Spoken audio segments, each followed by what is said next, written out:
What's up, YouTube? It's Natsman72 coming at you from the hashtag Dirty South. Look who's next door to me. We've got the myth, the man, the oracle, Jedi master, moral compass, Eric. Those back pages. Thank you, brother. Thank you. Welcome. You're welcome. Hello, friends. Those back pages here. I hope you're well. We are sharing knowledge tonight, y'all. Very nice. Eric, first I want to thank you. You gave a shout out to me and Cardi the other day or yesterday on your video. Appreciate it. Sure, my pleasure. Emailing back and forth, trying to get this with schedules, and thank you so much for taking the time out of your schedule this evening to do this. So, man, thank you very much. My pleasure. Glad to be here. Hey, folks, tonight what we're going to be doing is we're going to be talking about a couple of different topics. Eric will be able to see the chat. And Eric, if you're not able to see it, let me know. And I'll throw up some questions on the screen too. Oh, there I see it. Yeah. Okay, I can see it. Yeah. Hey, Cardboard Carolina and Scott. Hey, Scott. So we're going to be doing that. Y'all going to be talking about a couple of things in the hobby. I'm going to go ahead and tell you there's off limits questions. We're not going to discuss politics, religion, and work. So none of those are going to be discussed tonight. That's a common theme on both of our channels. Y'all always respect that. We appreciate that. And without further ado, Oracle, tell us about yourself for those that are not familiar with you in the hobby. Well, that could take up quite a bit of time, but I'll try to give the Cliff Notes version. I've been collecting for a very long time. Essentially, I started around 1980, and like most people who've been collecting for a long time, it goes in circular phases. Stuff gets interesting, stuff gets uninteresting. You rotate. I think it's best to have multiple things that you're interested in, if that makes sense, because if something gets stale, you can move on to another thing and then come back to that at a future date. And this is especially true now with the way the hobby has gone in 2020. So it's really nice to be able to pivot to something else. I don't really do that per se right now, but I have in the past. So the general question I get from a lot of people when I'm first meeting them is, well, what do you collect? And I have a stock answer that I give them, and it's I collect graded rookie cards. That's probably my most focused thing that I collect, and it's something that I take probably the most pride in. It's hard to say. I mean, it's debatable, but it's something I've spent the most amount of time working on, and it's probably my pride and joy. What's your collection? What would you say the size of it is in probably pieces? Is a generic ballpark number you have? As far as slabs? As far as slabs, probably somewhere around 3,000 in total. And that's encompassing every kind of slab, right? Yep, comics too. Yep, everything all put together, all the sports. That's pretty wild. With that being said about the hobby, where you touched on it just a little bit here when you were giving your background a little bit. Where do you see the hobby at right now? With 2020, it flipped on us. It was this time last year, sales were still going through the roof. It was, from what I understand, I'm just back in the hobby for a little more than like 2 years now. Okay. And this past fall and winter, sales were up. They weren't down for like baseball. I'm a baseball guy. Okay, yeah. It's my understanding that sales didn't drop. They continued. Not for very long. There was a small window, probably about a year ago, honestly, where prices were down in relative terms. But in the past, it was more of a case where there was like, all right, the World Series ended. Everyone's focus goes to football, basketball, hockey. And then probably around when spring training starts up again, that's when spring fever hits people, at February. But that was more true years ago. The last few years, that window has gotten smaller and smaller. And last year, I would say maybe between early December and early January, that's when you had that small window. And now that window even seems smaller. Like That's why it's like weeks now. right. Just If that, yeah, like people are ramping up. I mean, a year ago, if we were having this conversation, well, actually, let's say 11, 10 months ago, and they're saying, oh, we're going to have this thing going on, which is going on right now without saying what it is. My reaction and all my close friends are like, oh man, the market is going to shit the bed. Like, obviously, cards are going to crash. Why would anyone be buying cards when the economic thing is going to crash? The whole thing, and yet it did a complete 180 opposite. It didn't crash. idle hand. Yeah, it didn't crash. It went the other direction. It went 100% the other direction, and I could not predict that. I mean, it's again, for those of you that don't know me, I am a big proponent of retail wax. I have been for 15 years. I've been collecting pretty much. Well, I mean, in the early days, I would open it, but now I don't really open anything. I just like to have the box. I like to, to keep it sealed. I picked this up today, and I like Adam Baum, so he's on the box. So I'll just have that in the collection type of thing. And I was able to grab one of those at my local Target today, and it's a struggle now because everybody's doing it. And again, I don't have any problem with anyone who wants to rip and flip or grip, whatever they want to do. That's fine by me. But I still would like to be able to buy some. But it's 2020 and we are where we are. I mean, it's either you adapt or you move on.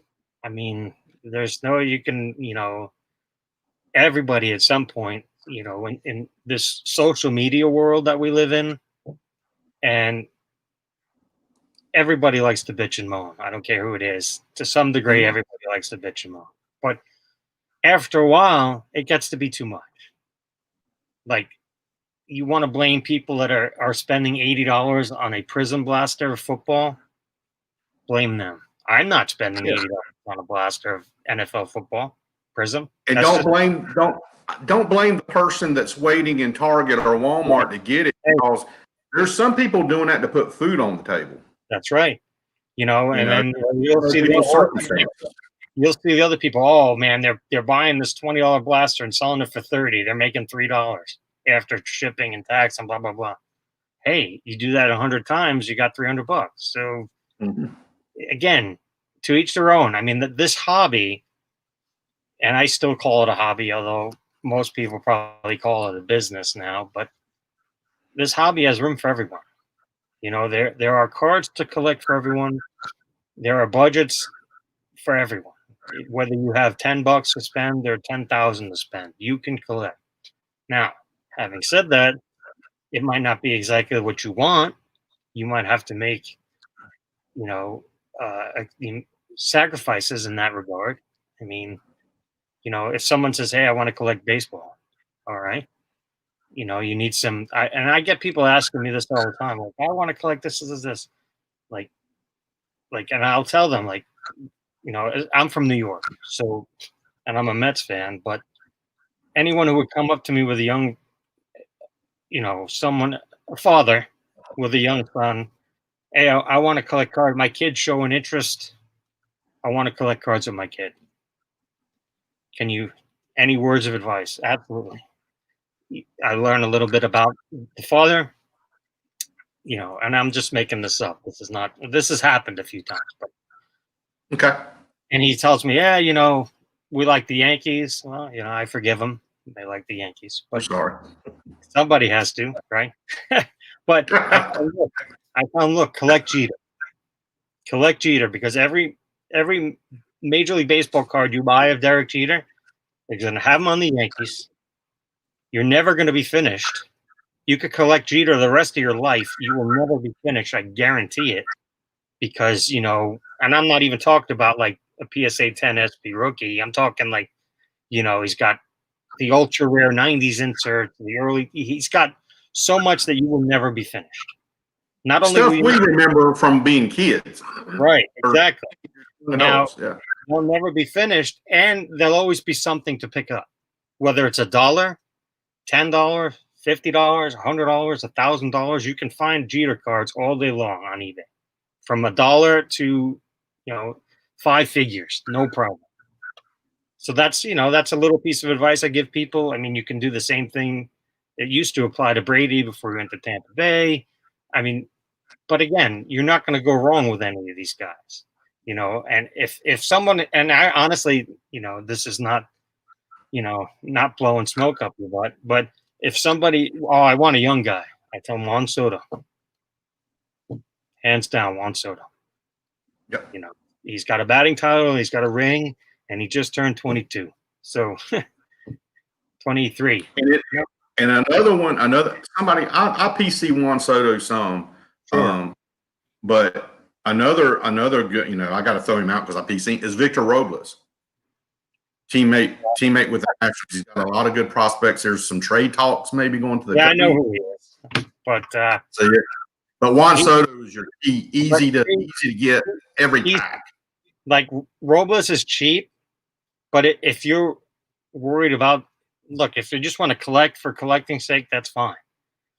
But most people that approach me with this have an investment edge to it. Really? And when did that start? Oh man, this has been forever.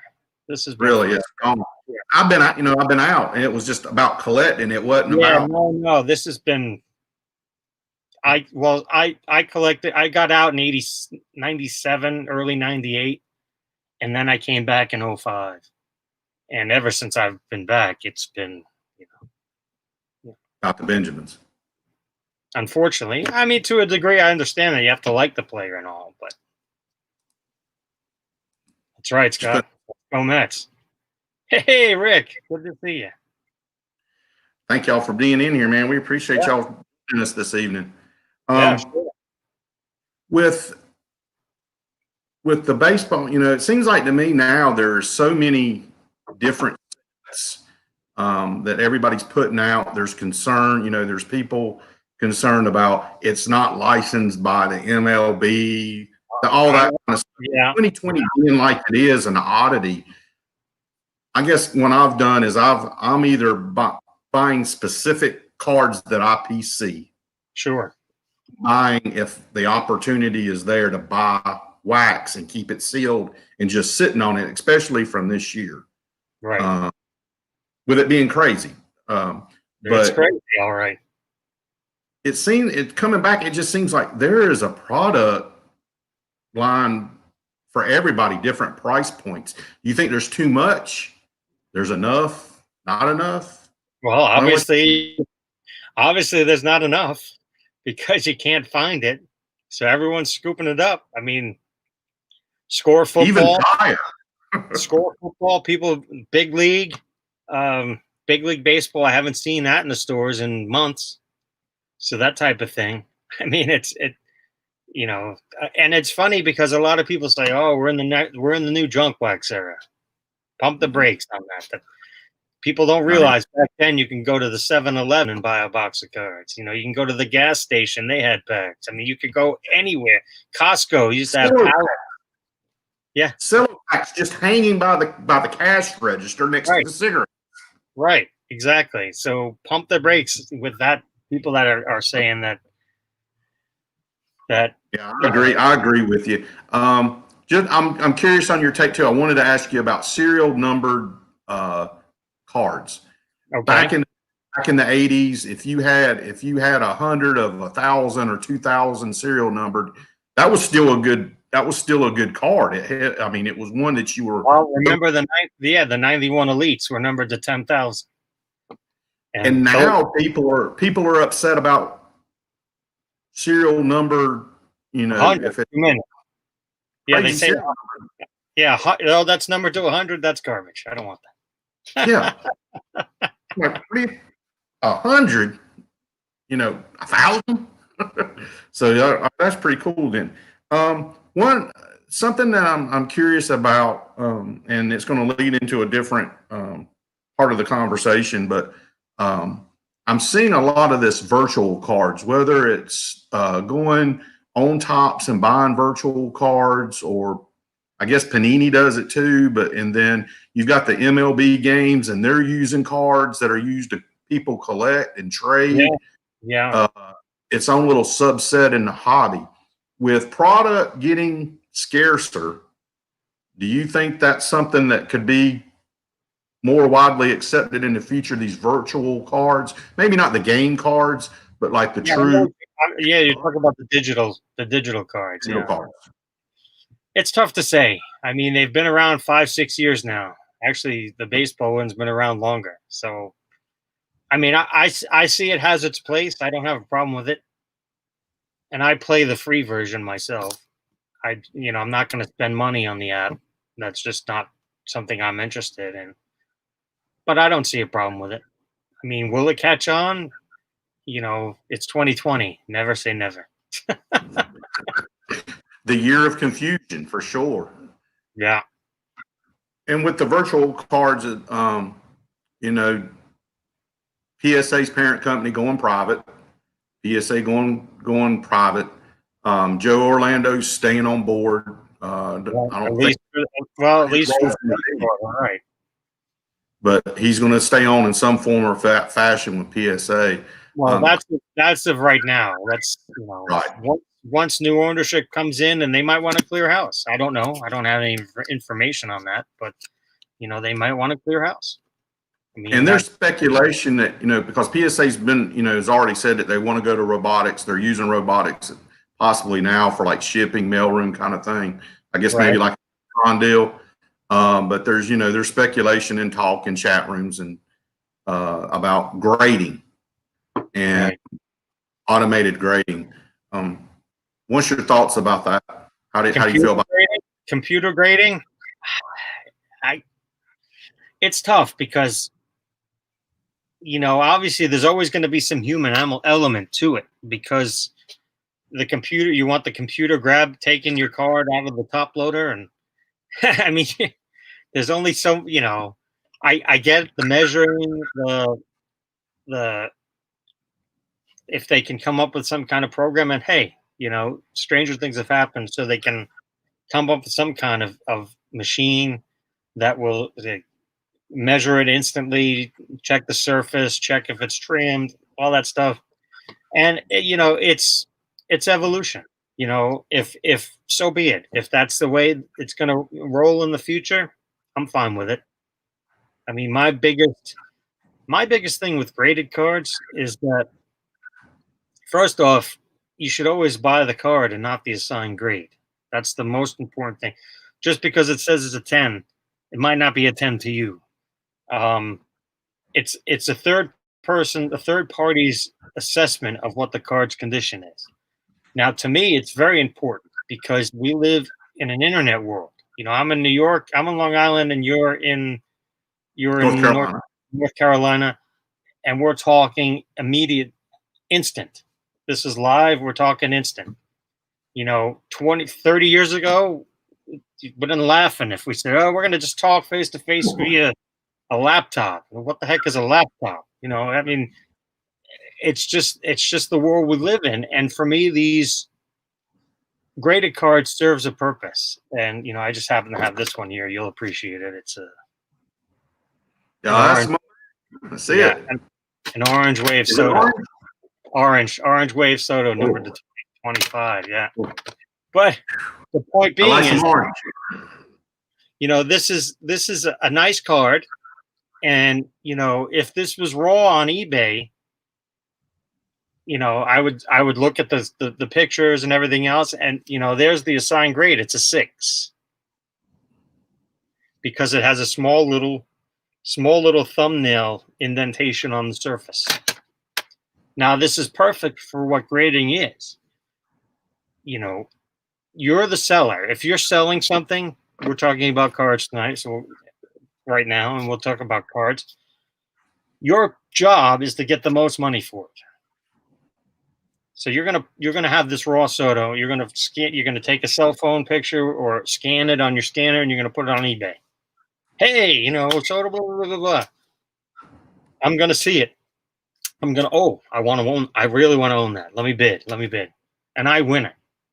And then you send it out. Yeah, it's mint. Yeah. And then I get it. And there's that thumbnail indentation, and you didn't either, and I'm not saying all sellers are bad. All right, you didn't know. Okay. It's possible you didn't know. And I say, hey, this has a thumbnail thing in it. And you're just like, well, what are you talking about? You can send it back and you can get your money back. Okay. So I send it back. I get my money back. But I don't have the card. The whole point of collecting is to have the card. Now, if you do this multiple times over the course of however long, you're going to get frustrated. It's like, look, I can go out and make $100, but if I want a certain card, and now I can't find, especially if it's a younger player, I want a card, and by the time you get one, the price zooms up because now everyone else wants the card. So that's the way I look at grading. Grading is a vessel to get the card from the seller to the buyer in the internet age. Now, I am in no way saying that third-party grading is, 100% or foolproof or anything. Nothing in life is. But it's the best we have in this age. Now, if we were at a show and you had that in the showcase, hey, can I take a look at that orange soda? What do you need on it? You tell me the price. I said, well, there's a little thumbnail indentation. You might not have known. I mean, if you look at this, I have to point it out for you to see it, which is another beautiful aspect of collecting lower assigned grade stuff. And I think we just lost him. No, I thought you was going to put the card up. Oh, no. You know what it looks like. But I'm just saying is that, you didn't know. We're at a show and I say, hey, can I see that orange soda? Yeah. And then you tell me a price, and you're telling me a price based on it being mint or 9 condition.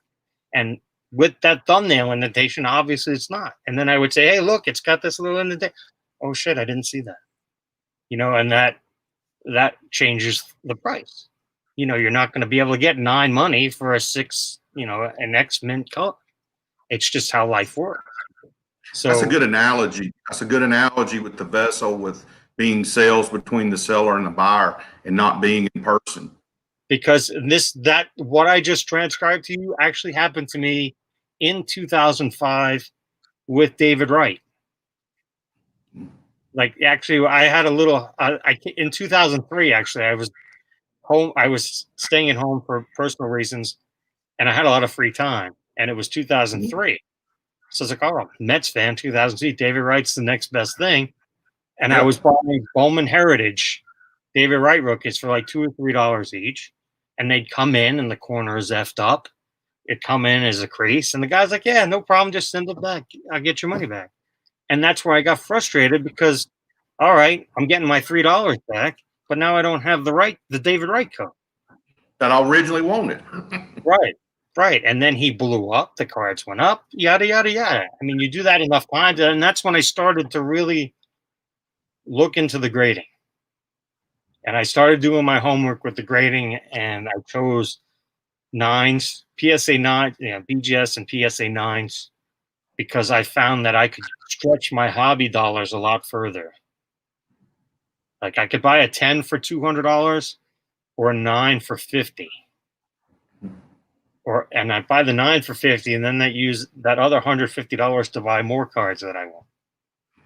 And that's my basic buying. I buy 9s all day long. Yeah. And it's funny now. Yeah, and it's funny now. In 2020 now, 9s are expensive now. So even 9s are outrageous price now. And So, It's eventually going to roll down to the 8.5, the 8. It's going to yeah. it's going to roll down. There's Oh, going to be without a doubt. Without a doubt. but and a lot of it seems like there's been a lot of knee-jerk reaction to pricing, whether it's a raw card or a slab card, and I guess it's the age of information. Like you said, we're getting stuff instantaneous. People are watching sports. There's different card, was it card stock or something that's all Yeah. real time stuff. People are trading on that like the stock market. Watching a game, you're flipping stuff. Look at football. A running back runs for 3 TDs. You right to eBay. Yeah, and it's causing this crazy deal in the hobby. With that, do you think it's going to get priced out where just the average PCer just coming in just say, hey, I want to collect some cards, that they just can't afford to be in it? See, no, like I was talking before with the Jeter example. If people temper their expectations, you can collect. Okay. There are so many cards now. New cards, old cards, you're never going to have everything. That's just impossible. So, depending on what one's goal is, then you can still collect. And again, it might not be at the high level you want or can afford, but you can still collect. With collecting, I know Topps 2020 has been a interesting project. I love Project 2020. And I like it. I watched your video, and Bart, the PSA guy, I watched his video. I joked about it. I think you both laughed about some comments that I put in there that I've had to report y'all to YouTube for subliminal messaging to buy some of these. There's I've got 4 or 5 of them that I like. Yeah. And there's people took a gamble. And some people lost a lot of money on it.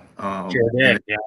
Some of these cards are still holding their value with the short print on them and a certain artists. What's your thoughts on Topps Project 2020? You said you like it, you love it. I love Project 2020. It's unlike anything else that's happened. I mean, there's a very tight knit community in certain, like I know Facebook has their own. Hey, Andy's here. That's it. That on Blowout, there's one thread dedicated to Project 2020, and it's brought a lot of new people back into the hobby. Actually, that the whole staying home, going through your closet. Oh, I don't remember these cards, and then I like Ermsey. Now they're making baseball cards, and the whole ball of wax. It can be. Again, I get it. A lot of people got burned because people got greedy. Yep. Like the Shore Griffey printed 99,000 copies in 2 days, and everyone like, oh, I'm gonna buy 10. Well, that's not funny. No, brother, I do not. But we're staying positive here. So that's it. A lot of people got greedy and they bit off more than they could chew, and that's there was a correction, and it's been a steady. The print runs have gone down tremendously. They're in the 2,000 area now, between 1,700 and 2,500 on average now, and it's going to be real interesting. It's not, it's a top. It's probably you could debate. It's in the top 3 things that Topps has ever done, in my opinion. You could have a heavy debate about that, and it's something that's not going to be forgotten. It's going to be talked about next month, next year, and eventually, hopefully in 5 years, they do it again. Hopefully not before that. They give it some time and they do it again. I mean, I'm sure they've got stuff. That's the concern I have, is that they're going to roll this every year, and hopefully they won't do that. No, that would be, and Topps Topps is going to top. So, if you look at the history of Topps, like 93 Finest is great, 94 Finest is crap. I mean, they do an initial thing amazing, and then they run it into the ground. Yes. I mean, that's their track record of doing that. They take a really good thing and then run it into the ground the next year. There's been very few products that haven't followed that pattern. And I can recall last year's national, people brought that up during their open forum with Tops, was like, you've got stuff and it sucks, and you got good stuff and you're not doing nothing with it anymore, kind of thing. Right. So that's interesting. That's a good take from your point of view on that. With grading companies, we've got the three big, the big ones still, or the ones that's most used, I guess. Right. With GMA, there's different price points, and I've always made the analogy. I even use GMA. GMA, I don't submit to GMA.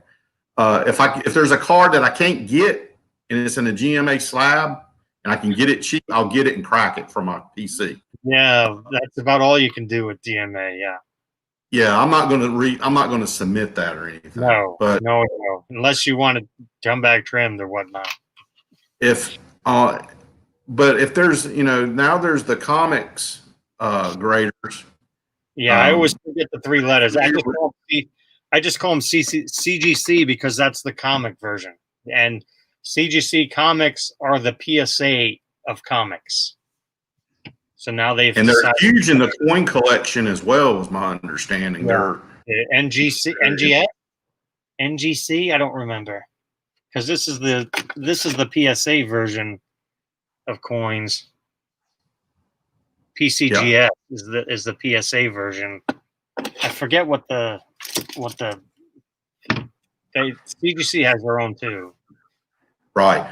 And them jumping in, do you think that's going to be a new price point where people are going to start going to them just because of the price point?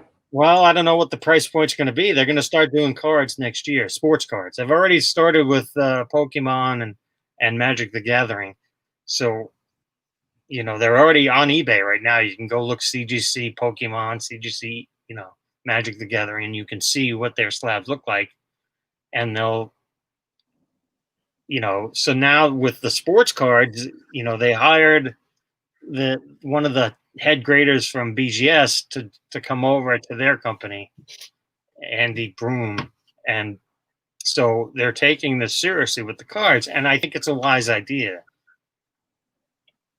I know they put that out on their Facebook page too. I was reading that yesterday on their Facebook page, and they're pumped. And from what I've seen, the concept art for the slabs, I was like, what are they going to look like? And they're showing renditions, and I think they look good. There's that'll be automatic or not. Yeah. If you go ahead and if you're really curious, you could, after we end the stream, you can go ahead and check out. I would recommend just search on eBay CGC Magic the Gathering, and you can see their flip. At least on some of the cards, is very descriptive. Like they give you the subgrades, they tell you the set, they tell you variations, and there's a lot of verbiage on there, which is not a surprise because their comic section, their comic division, CGC, there's a lot of verbiage on the flip because with comics getting graded there's a lot more process to it versus cards. They go sheet by sheet and frame by frame. Yeah, you have to make sure all the pages are there and they're not written on, they're not brittle, stuff like that. And I know on the Facebook, y'all listening in the chat room watching here, they're hiring. So they're hiring. They've got stuff they're pushing, wanting people to get hired too. So you got PSA hiring, SGC hiring, and them hiring for those that like to say they're good at grading cards. There's your chance. There's a job opportunity if you want to make that. Let's see. With with them being in there, do you think, kind of flipping back to GMA and them, and not maybe so much them, but maybe GMA or some of these other lower rated? Yeah, I wouldn't put any slabbed, just for protect something slab. You think that's a good? No, tool? I wouldn't put any credence. I would not put any credence into any of those other companies. You're just better off buying it raw and putting it in a magnetic. And then, you know, a lot of people don't like the the magnetics, but I think the magnetics, I like them. I think they've improved from Right. first dealt with them. They're not pinching the cars. They're UV Oh, protect. I mean, You can get I mean, SGC. you could nitpick about everything, really. I mean, and you're going to get a situation where there's going to be, like I said before, somebody's going to be pissed off no matter what it is. You know, it's not going to be the hobby unless somebody's pissed off. Everybody's got an opinion. Oh yeah, that's true. You know, I like what you say. You know, you don't get along with everybody, but it's a hobby. You know, it's a piece of cardboard. You know, Right. collect what you want to collect. Don't let anybody sway you from what you want to collect and pick up. Exactly. You know, so but yeah, with all that going on, and then with the Tops 2020, you made, you know, you've put some videos out there. You've made some connections in that community. You want to, Yeah. can you share about that? Well, Blake Jameson. Yeah. Yeah. I guess you could describe us as friends. Yeah. I mean, we talk every once in a while, not every day. So it's fun. I mean, and again, you know, as I always like to say, you're always learning, sharing your knowledge, and it's just an ever evolving thing. Like, like comics, for example. I right around 2011, I was really getting burned out on cards. And a friend of mine who is a card collector and a comic book collector says, "Hey, you should read this book." I don't want to read comics. He's like, "Look, you read this book. You don't like it. I'll give you your money back. I'll buy it from you. Buy this compendium." And it was a book called Invincible. And I was like, "Well, what's this about?" He's like, "Well, think of it like Spider-Man and Superman, really violent teenage humor, funny humor, teenage, dick jokes and funny stuff." It's like, all right, Mature audience. right. So, all right, I'll give it a shot. You know, you don't like it, and he said, if you don't like it, I will refund your money. And you know, I think the compendium was like $30, 25 or $30 on Amazon, and it's 48 issues in one big compilation that weighs about 15 pounds. So I read it and I was like, man, this is good. Ooh. I really like this. And then I had to catch up after that because the series was, at the time, the series was still going on. So he's like, all right, you like that? You take my word on it? I was like, well, what else? He's like, I want you to read this other book. Same guy who wrote Invincible writes this book. What is it? He says, it's The Walking Dead. Hell is that? Ooh.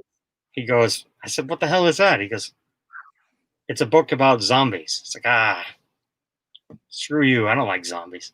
He's like, same deal.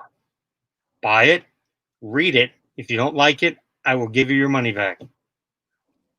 And he's like, it's not about, he says it's about zombies, but it's not about zombies. It's about the people living in a zombie apocalypse. All right. His name's Rob. I said, all right, Rob, you didn't lie to me about Invincible. Let me go ahead and give this a read. I got I bought a couple of the hardcovers. Yeah. Boom. Totally Got hooked. Totally hooked. You know, I read the first 75 issues in about a week and a half. Just devoured it. And same thing happened to me. A guy at work told me about, because we always talked about zombies. I was a police officer, and we joked. We actually got our chief right before I retired was from Milwaukee. What classic zombie movie is based in Milwaukee? Well, we joked and said, "Hey, did y'all have an ops plan for the zombie apocalypse? Because we do," and laughed and kind of thing. And but they're like, "Hey," he's like, "Hey, Danner, man, you like this stuff? You need to read this comic." I'm like, "Come on, man, are you serious?" He's like, exactly. I went, "Okay," and then I read, and I couldn't put it down. Couldn't put it down. and the compendium, which the 48 issues in it, it's too far away to reach, but there's no breaks in it. So you start reading, you just keep reading. You start reading, and you're like, all right, that the book doesn't say, all right, that's the that's the end of issue 1, that's the issue 2. No, it's just you just keep reading, and by the time you're like, oh shit, I read 80% of this thick book without even thinking about it, So that's the beauty of it. So it was the same guy, Robert Kirkman, who his first book was Invincible, which is going to be an animated show on Amazon Prime probably next year. They're working on it, and actually, a lot of the cast from Walking Dead, like Glenn, is going to be Stephen Yeun. Oh man, cool. He's going to be the voice of Invincible. His name is Mark Grayson. He's going to be the voice of him on the animated show. So they've got a whole bunch, like Ezekiel Curry. He's going to voice the character. They're going to have a whole bunch of, AMC people doing the voice. So it's going to be really That's good. pretty cool. Yeah. Man, well, I know that was something I said I wanted to talk to you about was the Walking Dead world, and we've on it. And with the graphic novels, the comics, and it was such a huge success. And it rolled into television and spinoffs and now movies.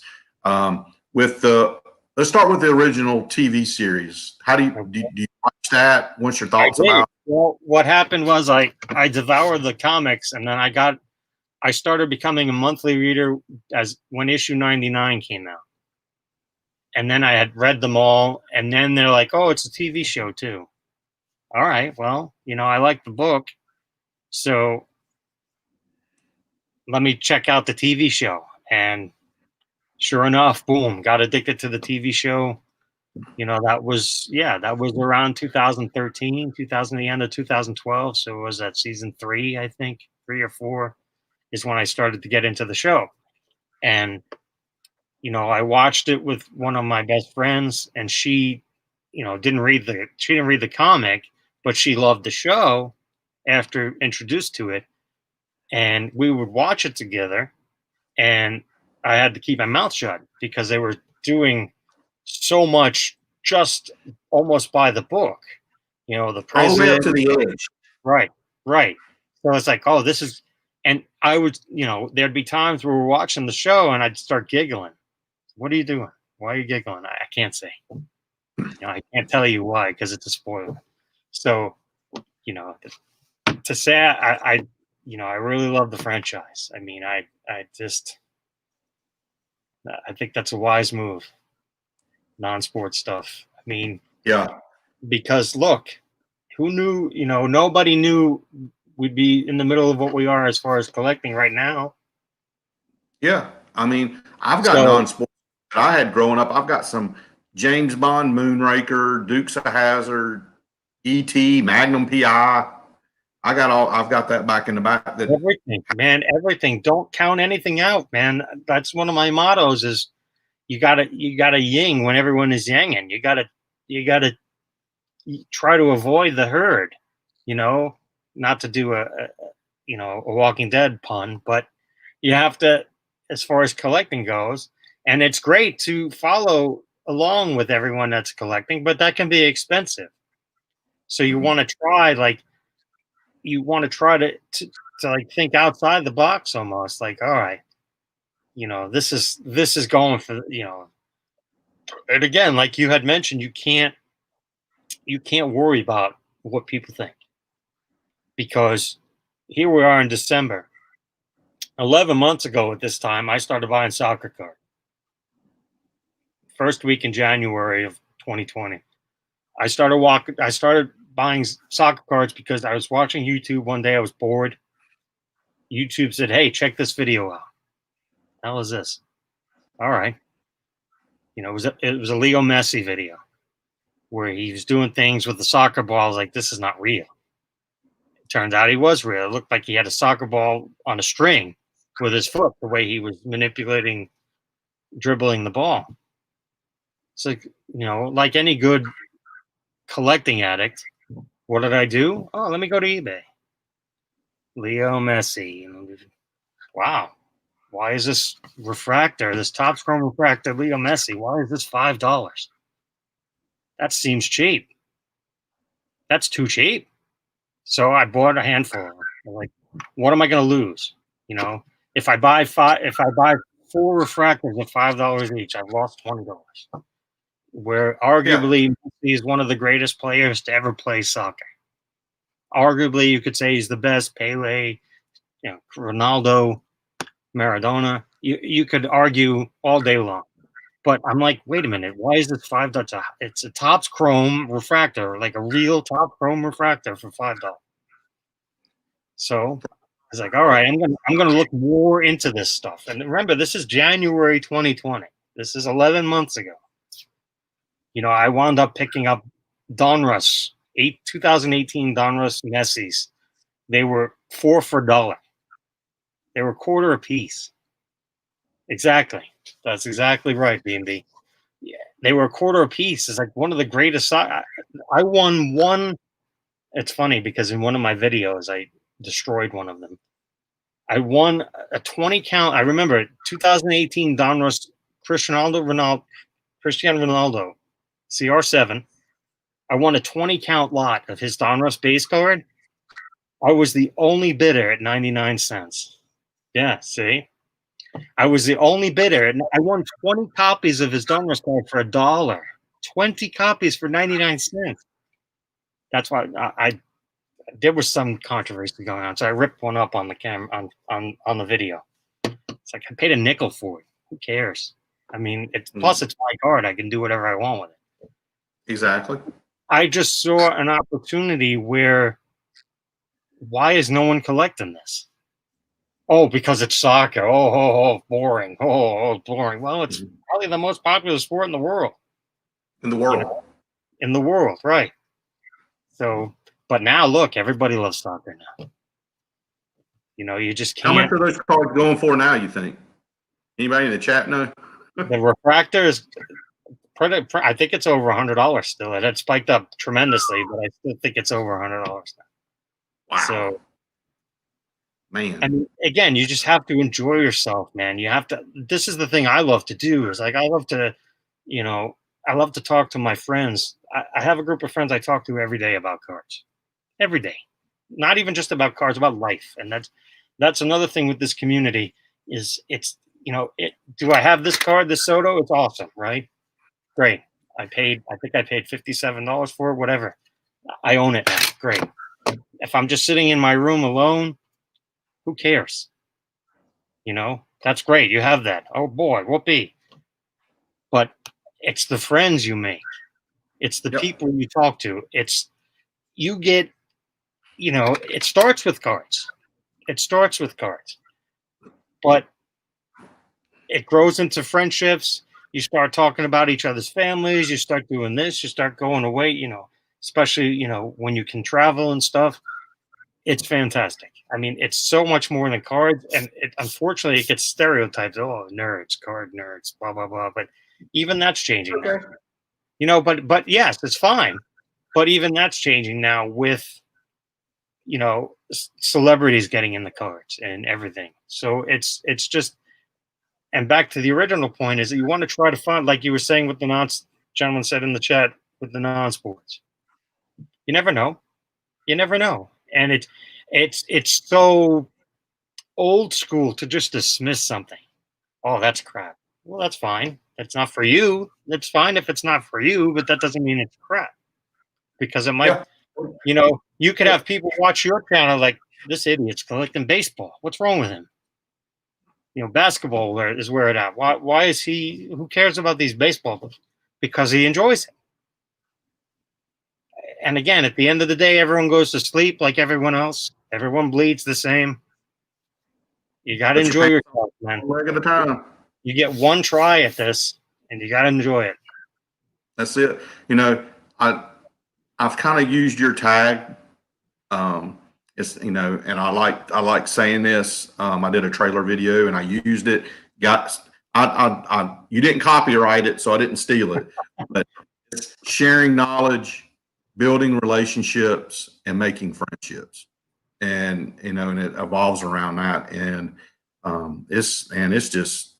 It's amazing how many people I've gotten to know and talk to. And, it's the first time we've done this, but there's been different where you've acknowledged me and I've acknowledged, been like, hey man, all right, I made the big league. Andy, identified me. And,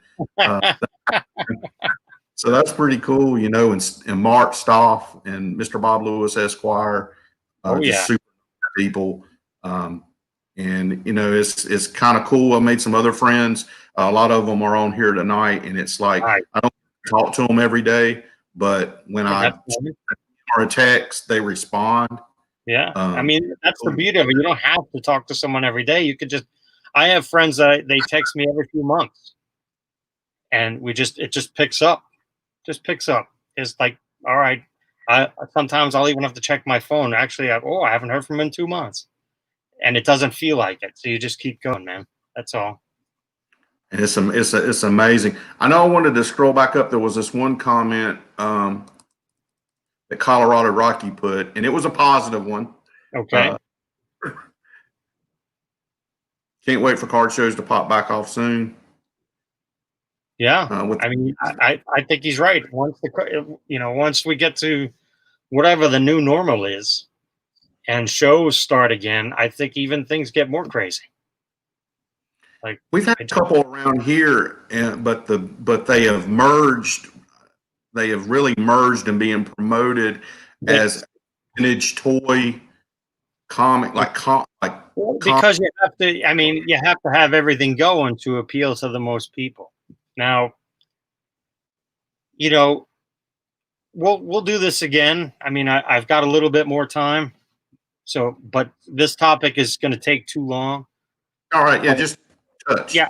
About the national, can't recommend it enough. And, when they finally say, hey, the next one's going to be the end of July in Chicago of next year, hopefully, knock on wood, that, then we're going to really ramp up for it because it didn't happen this year. And I don't like to think about it because it makes me sad.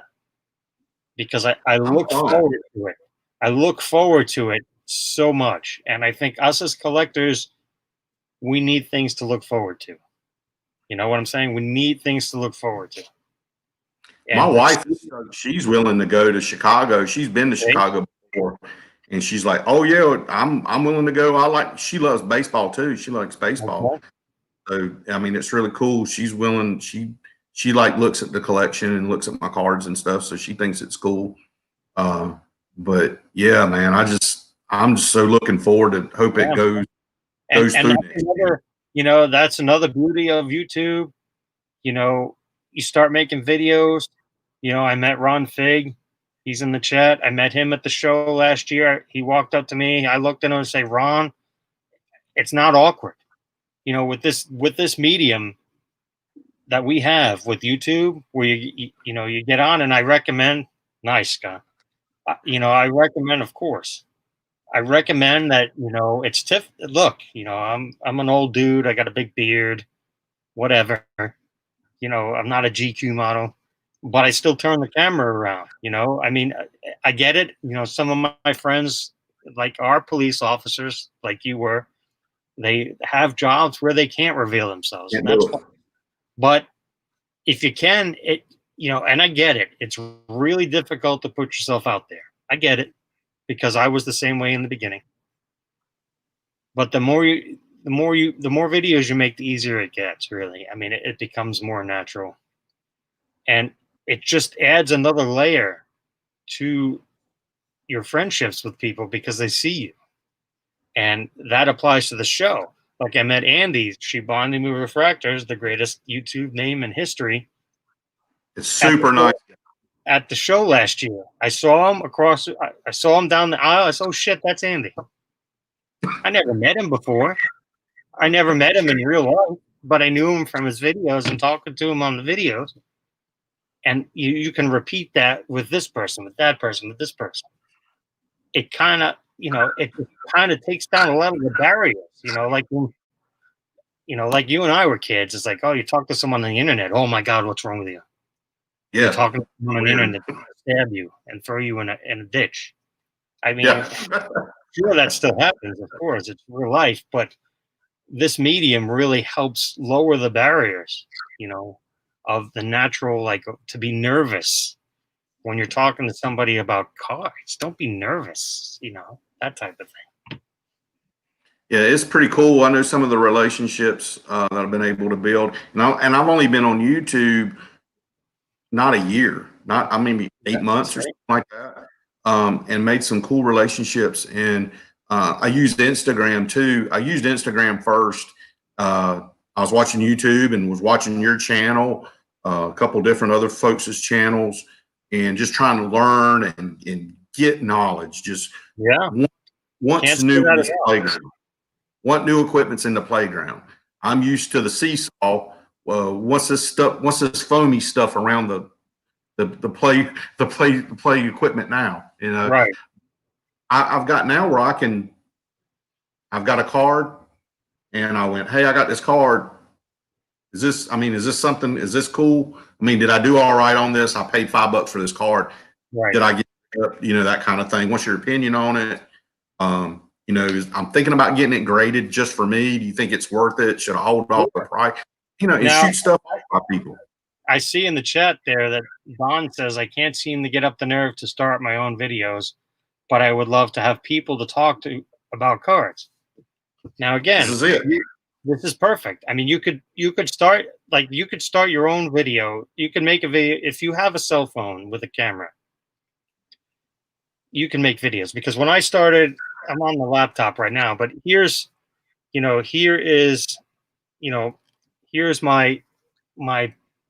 iPhone. It's got some crap on there. Let me take that off. But here is my iPhone 8. I started with the sticks when I started making YouTube videos. Sorry, y'all, we had a conversation. Yeah, but what I did was, that's not what we talked about for. Right, you see, there's the camera on there. So what I did is I took my cell phone. I took a card stand. I took 2 800 count boxes. I put the blue tape around the 800 count boxes. I taped this to the top of the 800 count boxes, and I did this. And I did that. That's it. And then pushed record and started talking. I would have something in mind I wanted to discuss, and I would do it in one take. There's no like fancy editing, put in graphics. That's all beyond me. That's not my time. I'm sure I could learn it if I spent the time to learn it, but I'd rather be learning more about cards.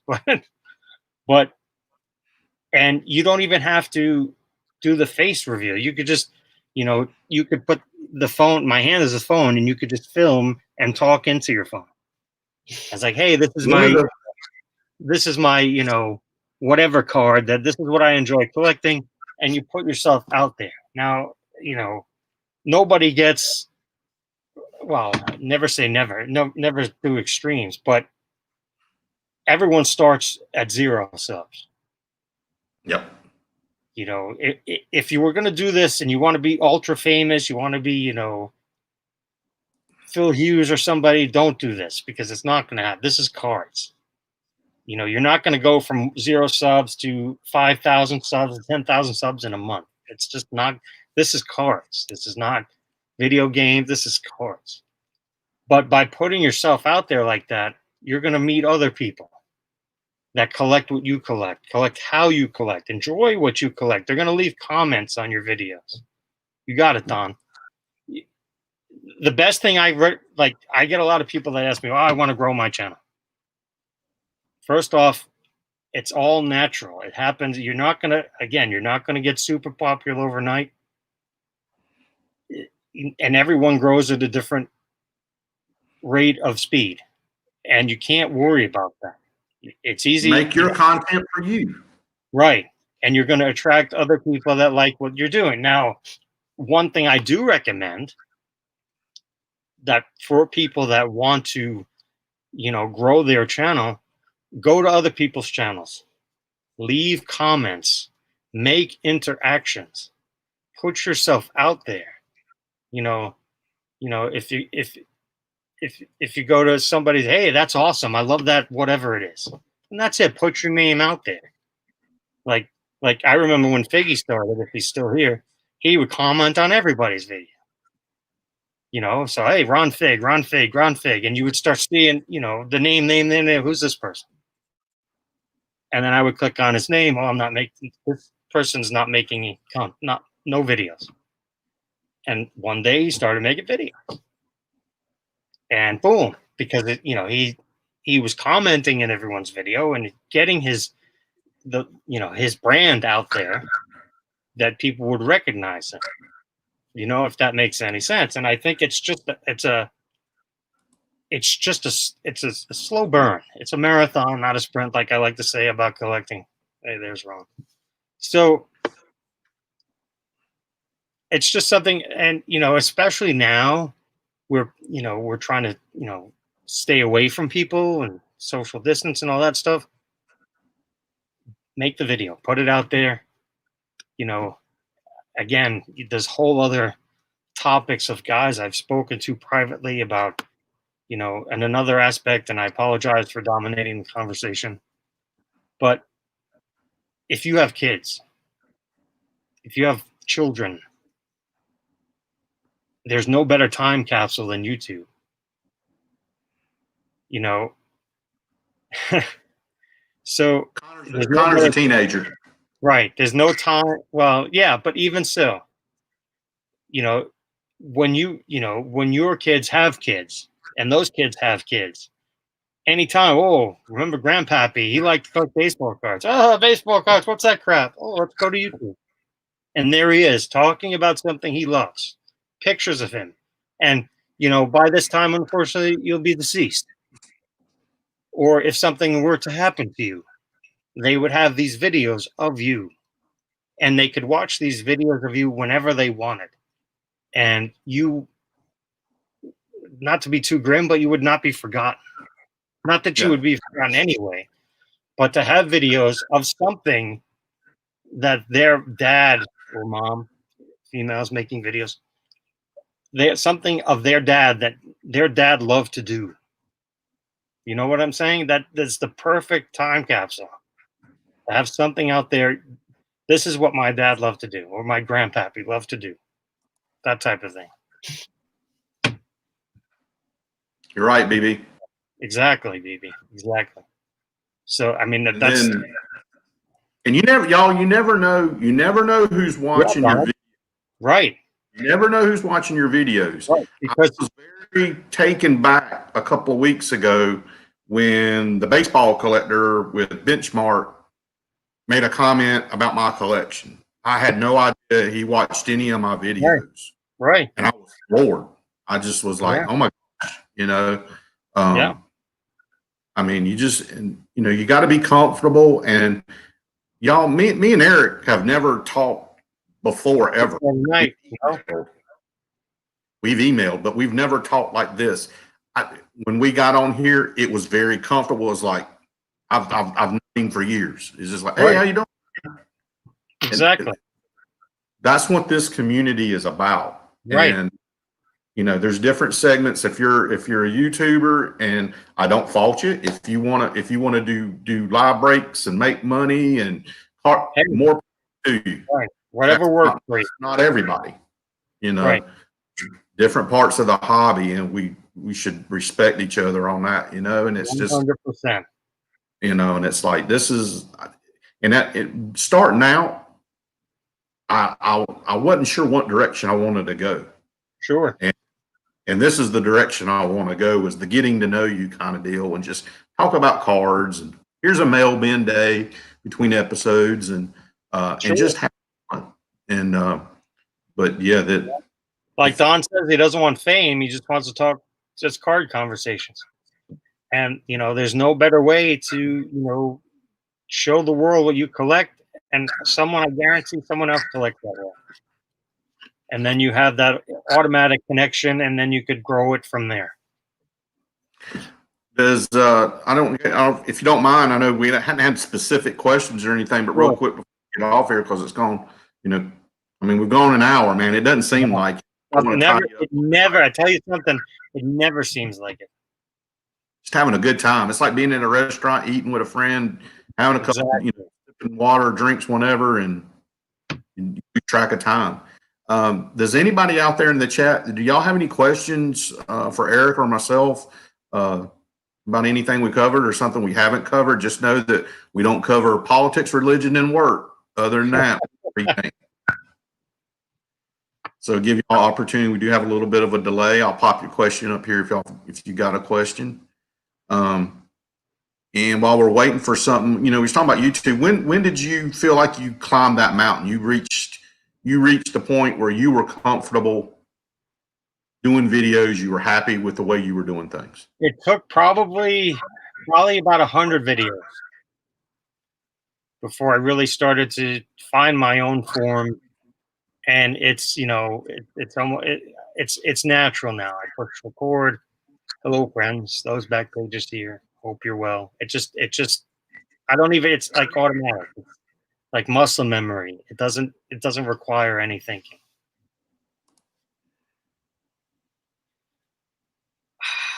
Connor, sometimes I do. He said, do you think there too many products are bad for hobby? I think it's bad to try to chase everything realistically.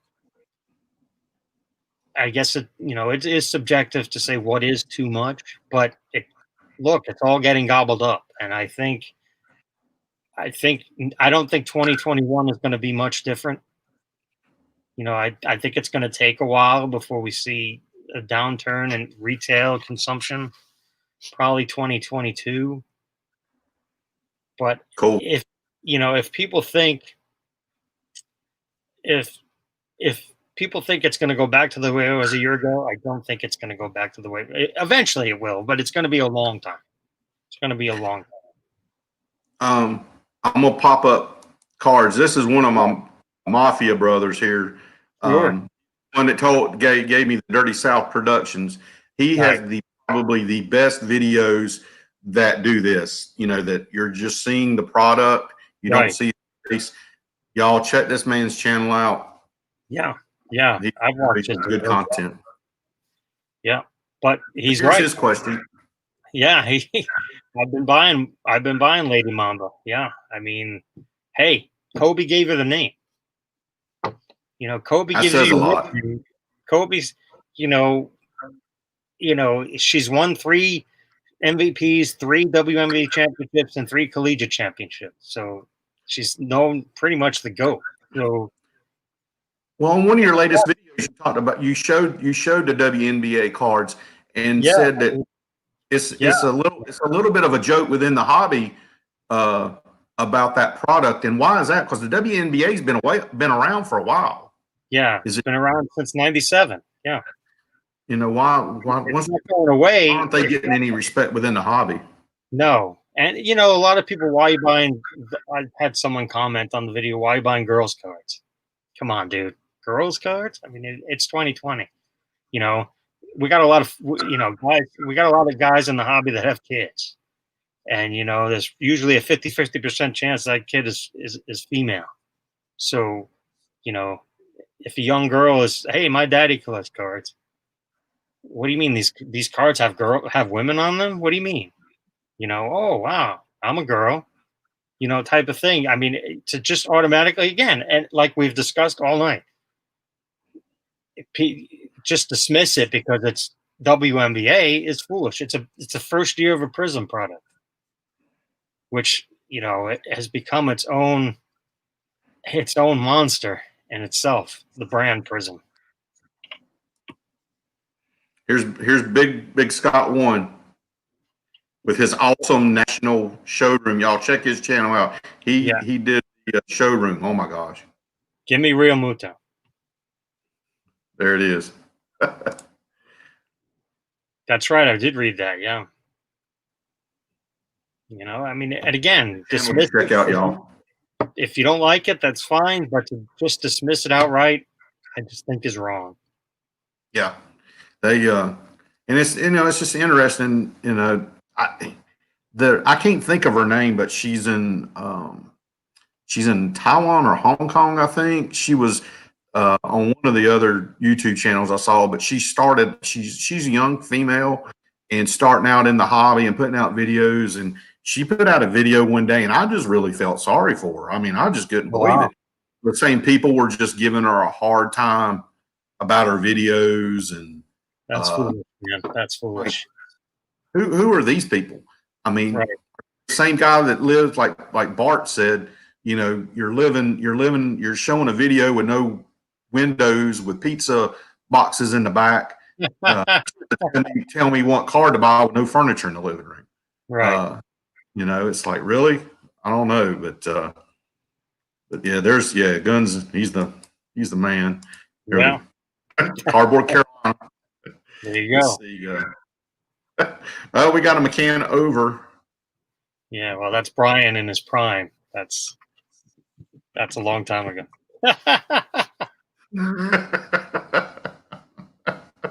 That is Man, true. there's a lot of trade rumors going on. We need to have a good video on that later on. But does anybody have any questions for Eric? Give y'all a minute or two. I enjoyed this thoroughly. I enjoyed this thoroughly. This has been awesome, man. Love to have you back again. Yeah, we'll do this again for sure. It's been great. Everybody, thank y'all for joining in here. This is, like we said, this ran long and didn't plan on it being this long, but loved it. Because what's the three things we're talking about, y'all? Sharing knowledge, making friendships, and building relationships, y'all. With nothing else more, Eric, you got anything in closing? You know, remember that you matter. Share your knowledge. Keep learning. Always learning. And be kind. Amen. Thank you, Eric. Thank y'all for being on here. And here's one of a good tune me and Eric both appreciate. It was an intro for some of y'all that didn't catch it, but we're going to go out with just a couple of little lyrics from one of the best bands probably ever created. So.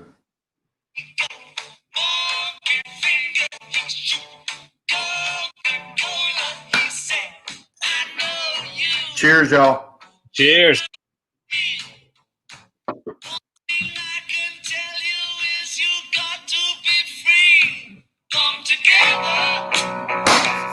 Thank y'all. Y'all have a great evening. Have a great weekend. Be safe. Keep your head up, eyes up, head on